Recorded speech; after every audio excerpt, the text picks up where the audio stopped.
Hello guys, నేను Kiran Goud cap. చాలా రోజుల తర్వాత ఆఫ్టర్ 10 years తర్వాత మా ట్రైనింగ్ మేట్స్ ని కలిసిన మా బ్యాచ్మెంట్స్. మేము ఎక్కడైతే సెలెక్ట్ అయినామో గోషామల్ స్టేడియంలో, మళ్ళీ ఆ టైంలో మేము సెలెక్షన్స్ అప్పుడు కలిసినామంటే మళ్ళీ ట్రైనింగ్ లో మళ్ళీ ఇప్పుడు కలుస్తున్నాం 10 years తర్వాత. చాలా హ్యాపీగా ఉంది. మాది పోలీస్ మీట్ నడుస్తుంది, పోలీస్ స్పోర్ట్స్ మీట్ నడుస్తుంది. ఎవ్రీ 1 year కి ఒకసారి మాకు పోలీస్ స్పోర్ట్స్ మీట్ ఉంటుంది. మీరు కూడా ఇట్లనే ఒక 1 day లో ఒక 24 hours లో ఒక 1 hour ఇట్లా కేటాయిస్తే మీ బాడీ లాంగ్వేజ్, మీ ఫిట్నెస్ కానీ మంచిగా ఉంటుంది. ఎప్పుడు ఏమైతుందో తెలుస్తలేదు యారు రేపు.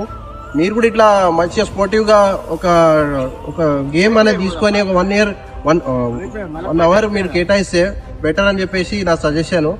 మా ఫ్రెండ్స్ శివ అని మంచి బాక్సర్, షార్ట్ పుట్, నా బ్యాట్స్మెన్ వీళ్ళంతా, కార్తిక్ మా ట్రైనింగ్ మేట్ వచ్చి రన్నర్ ఉండే. చాలా హ్యాపీగా ఫీల్ అవుతున్నా వీళ్ళు కలిసినందుకు. Thank you so much and జై హింద్.